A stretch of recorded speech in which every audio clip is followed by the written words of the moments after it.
Guys welcome back to my channel. कैसे हो आप सब? आई होप आप सब अच्छे होंगे। तो मैंने सोचा चलो करवा चौथ है, करवा चौथ का ब्लॉग स्टार्ट कर देती हूँ।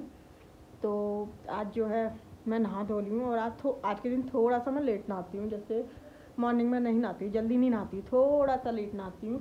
तो अभी जो है 1:30 बज रहा है, 1:30 बज रहा है। टाइम थोड़ा कट जाता है ना थोड़ा सा, इसीलिए।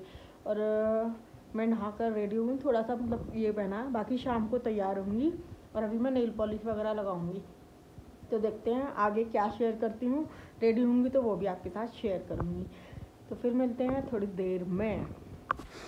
और अब मैं आ गई रेडी होने के लिए। यहाँ पर जो है मतलब खाना वगैरह बना दिया था, जैसे सब्जी हुई, पूड़ी बना दी, कचौड़ियाँ बना दी। और जो हमारे यहाँ पर जैसे वाइना निकलता है घर, मतलब सबसे ज़्यादा ज़रूरी होता है वाइना निकालना, जो कि पूड़ी का निकलता है। पूड़ी कचौड़ी जिसका भी निकाल दो, लेकिन वाइना ज़रूर निकलता है पूड़ी और पूड़े का।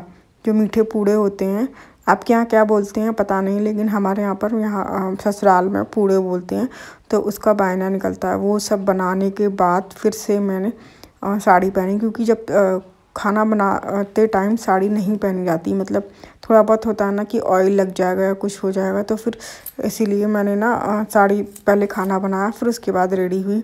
और लगभग 6 बजे का टाइम होगा, 6 या 6:15 का टाइम होगा, क्योंकि इस टाइम जो है खाना वाना बना के और 7 बजे तक पूजा करनी थी। तो मम्मी ने कहा कि तुम रेडी हो जाओ, इतनी मैं पूड़ियाँ सेक दूँगी। तो मम्मी पूड़ियाँ सेक रही थी, मतलब मैंने और मम्मी ने दोनों ने साथ में मिलके बनाई थी पूड़ी कचौड़ी जो भी थी।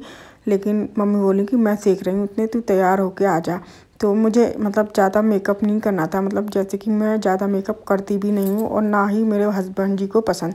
तो ऑब्वियस की बात है कि जिस दिन जिसके लिए व्रत रख रही हूँ तो उसके हिसाब से ही थोड़ा सा रेडी होना है। वैसे कहा जाता है सारे मेकअप करना चाहिए, 16 श्रृंगार करना चाहिए। तो कोई ऐसी चीज़ छूटी नहीं थी मेरी, सब किया था। लेकिन जो है जैसे ज़्यादा फाउंडेशन वगैरह ये सब चीज़ें मैं ज़्यादा यूज़ नहीं करती हूँ। तो यहाँ पर जो है सिंपल वाला ही मैं थोड़ी सी क्रीम लगाई थी मैंने, बीबी क्रीम। और उसके बाद काजल, लाइनर और लिपस्टिक, सिंदूर भरना, चूड़ियाँ, मंगलसूत्र, जो जो बेसिक जो होते हैं ना वो सारी चीज़ें करूँगी। तो बस वही सब कर रही थी जल्दी जल्दी। थोड़ा सा टाइम भी कम था, क्योंकि मम्मी ने बोला था कि मुहूर्त 7 बजे से पहले पूजा कर लेनी है, मतलब कि चाँद चाहे बाद में निकले लेकिन 7 बजे से पहले पूजा कर लेनी है। हालांकि हमने दोपहर में कहानी सुन ली थी, मम्मी ने और मैंने।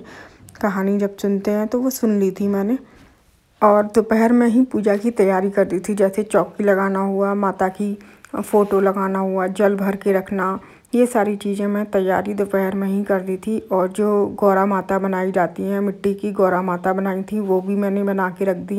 मतलब सारा ये काम ना मैंने दोपहर में ही कर लिया था, मतलब जैसे 3 या 4 बजे के टाइम पर, उस टाइम मैंने ये कर लिया था। और उसके बाद फिर खाना बनाया। खाना बनाने के बाद फिर मैं रेडी हो रही हूँ, मतलब मॉर्निंग में तैयार अलग हुई थी, सूट पहना था, अब साड़ी पहन रही हूँ। तो इस तरह से दोनों चीज़ों को मैनेज करते हुए मैंने ये सारी चीज़ें की। और अब जो है मैं फाइनली तैयार हो गई हूँ बढ़िया तरीके से। और इस टाइम तक ना मतलब भूख तो हमें नहीं लगती, पता नहीं क्यों। मेरे को तो ऐसा होता है कि जैसे करवा चौथ वाले दिन जब व्रत रखती हूँ ना, तो दिमाग में ऐसा रहता है कि व्रत है, लेकिन हमें भूख नहीं लगती। मुझे तो भूख लगती नहीं है बिल्कुल भी। लेकिन हाँ ये लगता है कि बस प्यास लग रही है, पानी पी लो, पानी पी लो। लेकिन और हमारे यहाँ ना तो सरगी होती ना कुछ होती। तो यहाँ पर मैं पूरी तरह से रेडी हो गई। और जब देखा कि मैंने चूड़ियाँ पहन ली और देखा कि गला खाली लग रहा है, तो फिर मैंने सोचा चलो गले में कुछ पहनते हैं। तो यहाँ पर गले में पहनने के बाद ही मैंने अपना थोड़ा सा लुक थोड़ा चेंज हो गया, क्योंकि गले में नहीं पहना था तो खाली खाली सा लग रहा था। खाली मंगलसूत्र पहना हुआ था तो अजीब सा लग रहा था। तो फिर मैंने सोचा चलो एक कुछ पहनते हैं सेट वगैरह। तो यहाँ पर फाइनल में तैयार हो गई और रेडी हो गई। ज़्यादा 15 मिनट लगे मुझे, ज़्यादा टाइम नहीं लगा। और साड़ी कैसी लग रही है, कलर कैसा लग रहा है, वो सब भी आप बताइएगा। तो अब आप देखकर बताइए कैसा लगा मेरा लुक। सो गाइस फाइनली मैं रेडी हो गई हूँ और मैंने कुछ ज़्यादा कुछ तामझाम नहीं किया है, सिंपल वाला लुक रखा है। सिंपल जूड़ा बनाया हुआ है और बाल बनाए हैं और ईयरिंग्स यही पहने, इसके साथ ये जा रहे हैं तो इसलिए। और मंगलसूत्र पहन लिया और चूड़ियाँ तो ज़रूरी है ही हैं, तो मैंने चूड़ियाँ भी पहनी है। और कैसा लग रहा है मेरा लुक बताना। पूरा लुक जल्दी से दिखाती हूँ अभी थोड़ी देर में बच्चों के साथ, बच्चों से दिखवाऊँगी अभी। अभी हम लोग पूजा करेंगे क्योंकि 7 बजे से पहले पूजा हो जानी चाहिए और अब 6:30 हो गए, आधा घंटा ज़्यादा नहीं लगेगा पूजा करने में। मैं पूजा करती हूँ, फिर उसके बाद आप लोगों से थोड़ी देर में मिलती हूँ। और लुक कैसा लग रहा है बताना, पूरा लुक मैं जल्दी से दिखाऊंगी, अभी बच्चा से दिखाऊंगी। और अब जो है कहानी सुनी, कथा सुनी, उसके बाद जो है जो भी पूजा होती है वो सब की। और यहाँ पर जो है जो 7 बार इस तरह से घुमाया जाता है वो किया मैंने।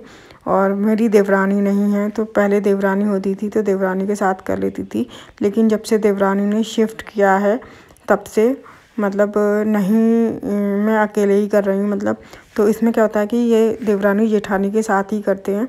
और या फिर जैसे नहीं, अगर कोई नहीं है तो फिर आप क्या कर सकते हो कि जैसे 2 जल भर के रख लेते हैं, 2 लोटे रख लेते हैं, एक तो है ही है, दूसरा एक और भर लेते हैं। इस तरह से 7 बार वार फेर करते हैं और इस तरह से घुमाया जाता है 7 बार करके।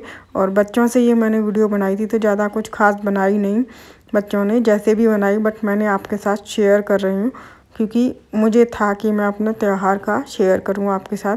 तो यहाँ पर जो है इस तरह से मैंने की सारी पूजा पाठ जो भी करते हैं। और मम्मी बाहर बैठी हुई थी, मतलब मंदिर से बाहर बैठी हुई थी, तो वो बताती जा रही थी कि बाकी की मुझे आता सब कुछ है, मैं कर लेती हूँ, मतलब मम्मी होती भी हैं नहीं भी होती तो भी मैं कर लेती, क्योंकि मम्मी आती जाती रहती हैं तो इसीलिए उनके बिना करने की आदत डाल ली है और सब चीज़ें याद हो गई हैं अब तो करते करते काफ़ी टाइम हो गया। तो यहाँ पर हमारे यहाँ पर ना सबसे मेन चीज़ जो होती है ना वो बायना होता है, कि जो मतलब शगुन में जो होता है ना उसमें बायने दिया जाता है, पूड़ी हुए, मीठे पूड़े हुए, और साथ में रखते हैं जो भी पैसे रखे जाते हैं वो सब रखते हुए। तो यहाँ पर हमारी पूरी फाइनली पूजा हो गई और 7 बजे तक ही हमने पूजा करनी थी तो वो भी हमारी कंप्लीट हो गई। तो गाइस अभी जो है चांद का वेट किया जा रहा है, चांद नहीं निकला अभी तक और 8 बज गए हैं। और अब ना सर में दर्द शुरू हो रहा है मेरे, मतलब जैसे ना यहाँ पर थोड़ा थोड़ा दर्द शुरू हो जाता है ऐसे, पता नहीं क्यों, पहले कभी नहीं होता था लेकिन अब थोड़ा सा सर में दर्द होना शुरू हो गया है। और वेट कर रही हूँ चांद का, बैठी हूँ मैं अपने बिस्तर पे, बेड पे बैठी हूँ। देखते हैं पति देव जी आ गए हैं, अब देखते हैं चांद कब निकलता है। चांद निकलेगा फिर उसके बाद अपना खाना पीना होगा जो भी होगा। और काफ़ी टाइम के बाद वेट करने के बाद चांद निकल आया। 7:30 बजे का टाइम दिया गया था लेकिन 9 बजने में 10 मिनट थे जब चांद निकला है। तो यहाँ पर जो है मैं जल दे रही हूँ, मतलब जो भी पूजा करनी है चांद की, जैसे भी मुझे समझ आता है मैं वैसे कर लेती हूँ, मम्मी जैसे बता देती हैं वैसे कर लेती हूँ। तो इसमें क्या होता है कि चावल जो होते हैं वो डाले जाते हैं लोटे में, जब हम कहानी पढ़ते हैं तो वो डाले जाते हैं, और रोली चावल जो भी हुए वो सब डाले जाते हैं। और उसके बाद पूजा करते हैं, जोत जलाई जाती है, जो भी होती है वो सब मैंने की। और यहाँ पर चांद देखो कैसा दिख रहा है, रेड रेड, जब एकदम से निकलता है तब रेड रेड दिखता है, फिर उसके बाद धीरे धीरे वाइट होने लगता है। तो यहाँ पर जो है मेरी पूजा कंप्लीट हो गई और फाइनल हो गया मेरा सब कुछ। तो फिर मैं यहाँ पर बच्चों को बोल रही थी कि अब हमारी फ़ोटो क्लिक करना, तो यहाँ पर मैंने बच्चों से फ़ोटो क्लिक करवाया और पति देव जी के साथ करवाया। तो कैसे लगी मेरी वीडियो, पसंद आई हो तो लाइक करिएगा, चैनल पर नए हैं तो सब्सक्राइब करिएगा। कुछ भी वीडियो में अच्छा लगा तो कमेंट करके बताइएगा कि ये चीज़ आपकी अच्छी लगी। तो साड़ी का कलर कैसा था और मेरा लुक कैसा था ये भी आप बताइएगा। फिर मिलते हैं एक नई वीडियो के साथ, तब तक के लिए बाय बाय।